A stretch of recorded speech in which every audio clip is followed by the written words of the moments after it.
Welcome back to the 365-Day Bible Challenge. Day 46, Leviticus chapter 5. If anyone sins because they do not speak up when they hear a public charge to testify regarding something they have seen or learned about, they will be held responsible. If anyone becomes aware that they are guilty, if they unwittingly touch anything ceremonially unclean, whether the carcass of an unclean animal, wild or domestic, or of any unclean creature that moves along the ground, and they are unaware that they have become unclean, but then they come to realize their guilt, or if they touch human uncleanness, anything that would make them unclean, even though they are unaware of it, but then they learn of it and realize their guilt. Or if anyone thoughtlessly takes an oath to do anything, whether good or evil, in any matter one might carelessly swear about, even though they are unaware of it, but then they learn of it and realize their guilt. When anyone becomes aware that they are guilty in any of these matters, they must confess in what way they have sinned. As a penalty for the sin they have committed, they must bring to the Lord a female lamb or goat from the flock as a sin offering, and the priest shall make atonement for them for their sin. Anyone who cannot afford a lamb is to bring 2 doves or 2 young pigeons to the Lord as a penalty for their sin, one for a sin offering and the other for a burnt offering. They are to bring them to the priest, who shall first offer the one for the sin offering. He is to wring its head from its neck, not dividing it completely, and is to splash some of the blood of the sin offering against the side of the altar. The rest of the blood must be drained out at the base of the altar. It is a sin offering. The priest shall then offer the other as a burnt offering to the prescribed way and make atonement for them for the sin they have committed, and they will be forgiven. If, however, they cannot afford 2 doves or 2 pigeons, they are to bring as an offering for their sin 1/10 of an ephah of the finest flour for a sin offering. They must not put olive oil or incense on it, because it is a sin offering. They are to bring it to the priest, who shall take a handful of it as a memorial portion and burn it on the altar on top of the food offerings presented to the Lord. It is a sin offering. In this way, the priest will make atonement for them for any of these sins they have committed, and they will be forgiven. The rest of the offering will belong to the priest, as the case of the grain offering.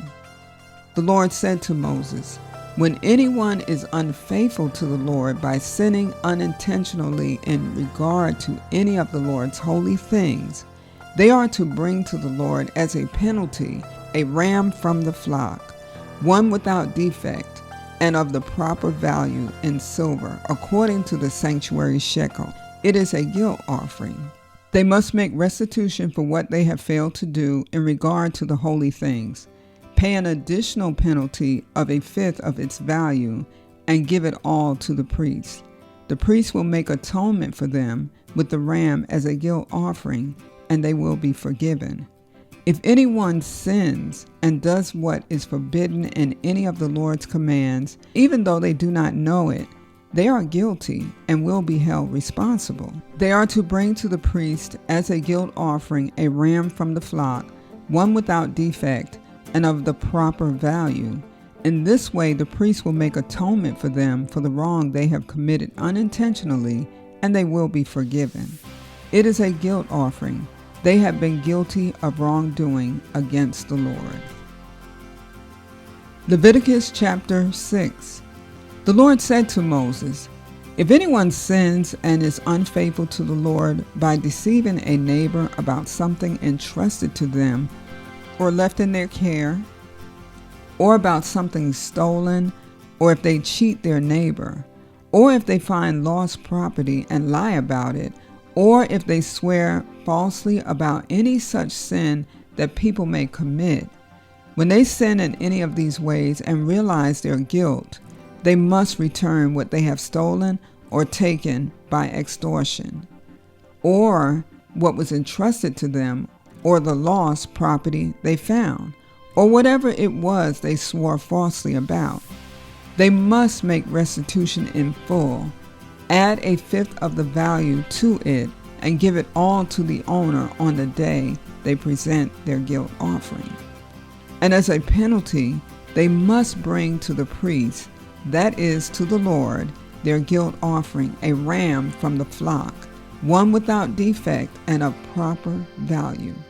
In this way, the priest will make atonement for them before the Lord, and they will be forgiven for any of the things they did that made them guilty. The Lord said to Moses, "Give Aaron and his sons this command. These are the regulations for the burnt offering. The burnt offering is to remain on the altar hearth throughout the night till morning, and the fire must be kept burning on the altar. The priest shall then put on his linen clothes with linen undergarments next to his body, and shall remove the ashes of the burnt offering that the fire has consumed on the altar, and place them beside the altar. Then he is to take off these clothes and put on others, and carry the ashes outside the camp to a place that is ceremonially clean. The fire on the altar must be kept burning. It must not go out. Every morning, the priest is to add firewood and arrange the burnt offering on the fire and burn the fat of the fellowship offerings on it. The fire must be kept burning on the altar continuously. It must not go out. These are the regulations for the grain offering. Aaron's sons are to bring it before the Lord in front of the altar.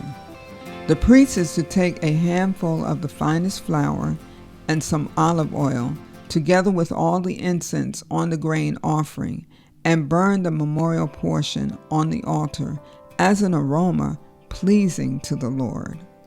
Aaron and his sons shall eat the rest of it, but it is to be eaten without yeast in the sanctuary area.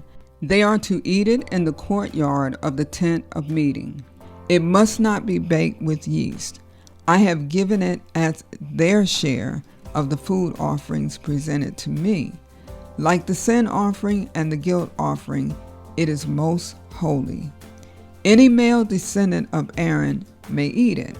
For all generations to come, it is his perpetual share of the food offerings presented to the Lord. Whatever touches them will become holy. The Lord also said to Moses, "This is the offering Aaron and his sons are to bring to the Lord on the day he is anointed, a tenth of an ephah of the finest flour as a regular grain offering, half of it in the morning and half in the evening. It must be prepared with oil on a griddle. Bring it well mixed and present the grain offering broken in pieces as an aroma pleasing to the Lord. The son who is to succeed him as anointed priest shall prepare it. It is the Lord's perpetual share and is to be burned completely. Every grain offering of a priest shall be burned completely. It must not be eaten." The Lord said to Moses, "Say to Aaron and his sons, these are the regulations for the sin offering. The sin offering is to be slaughtered before the Lord in the place the burnt offering is slaughtered. It is most holy. The priest who offers it shall eat it. It is to be eaten in the sanctuary area, in the courtyard of the tent of meeting. Whatever touches any of the flesh will become holy, and if any of the blood is splattered on a garment, you must wash it in the sanctuary area. The clay pot the meat is cooked in must be broken, but if it is cooked in a bronze pot, the pot is to be scoured and rinsed with water. Any male in a priest's family may eat it. It is most holy. But any sin offering whose blood is brought into the tent of meeting to make atonement in the holy place must not be eaten. It must be burned up." Leviticus chapter 7. These are the regulations for the guilt offering, which is most holy. The guilt offering is to be slaughtered in the place where the burnt offering is slaughtered, and its blood is to be splashed against the sides of the altar. All its fat shall be offered, the fat tail and the fat that covers the internal organs, both kidneys with the fat on them near the loins, and the long lobe of the liver, which is to be removed with the kidneys. The priest shall burn them on the altar as a food offering presented to the Lord. It is a guilt offering. Any male in a priest's family may eat it, but it must be eaten in the sanctuary area.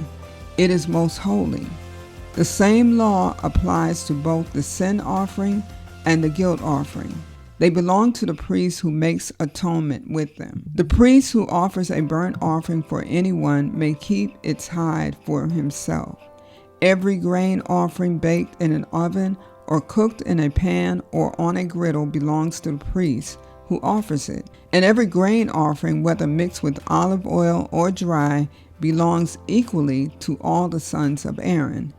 These are the regulations for the fellowship offering anyone may present to the Lord. If they offer it as an expression of thankfulness, then along with this thank offering, they are to offer thick loaves made without yeast and with olive oil mixed in, thin loaves made without yeast and brushed with oil, and thick loaves of the finest flour, well kneaded and with oil mixed in. Along with their fellowship offering of thanksgiving, they are to present an offering with thick loaves of bread made with yeast. They are to bring one of each kind as an offering, a contribution to the Lord. It belongs to the priest who splashes the blood of the fellowship offering against the altar. The meat of their fellowship offering of thanksgiving must be eaten on the day it is offered. They must leave none of it till morning. If, however, their offering is the result of a vow or is a free will offering, the sacrifice shall be eaten on the day they offer it, but anything left over may be eaten on the next day. Any meat of the sacrifice left over till the third day must be burned up. If any meat of the fellowship offering is eaten on the third day, the one who offered it will not be accepted. It will not be reckoned to their credit, for it has become impure. The person who eats any of it will be held responsible. Meat that touches anything ceremonially unclean must not be eaten. It must be burned up. As for other meat, anyone ceremonially clean may eat it. But if anyone who is unclean eats any meat of the fellowship offering belonging to the Lord, they must be cut off from their people. Anyone who touches something unclean, whether human uncleanness or an unclean animal or any unclean creature that moves along the ground, and then eats any of the meat of the fellowship offering belonging to the Lord, must be cut off from their people. The Lord said to Moses, "Say to the Israelites, do not eat any of the fat of cattle, sheep, or goats. The fat of an animal found dead or torn by wild animals may be used for any other purpose, but you must not eat it. Anyone who eats the fat of an animal from which a food offering may be presented to the Lord must be cut off from their people. And wherever you live, you must not eat the blood of any bird or animal. Anyone who eats blood must be cut off from their people." The Lord said to Moses, "Say to the Israelites, anyone who brings a fellowship offering to the Lord is to bring part of it as their sacrifice to the Lord. With their own hands they are to present the food offering to the Lord. They are to bring the fat together with the breast and wave the breast before the Lord as a wave offering. The priest shall burn the fat on the altar, but the breast belongs to Aaron and his sons. You are to give the right thigh of your fellowship offerings to the priest as a contribution. The son of Aaron who offers the blood and the fat of the fellowship offering shall have the right thigh as his share. From the fellowship offerings of the Israelites, I have taken the breast that is waved and the thigh that is presented and have given them to Aaron the priest and his sons as their perpetual share from the Israelites. This is the portion of the food offerings presented to the Lord that were allotted to Aaron and his sons on the day they were presented to serve the Lord as priests.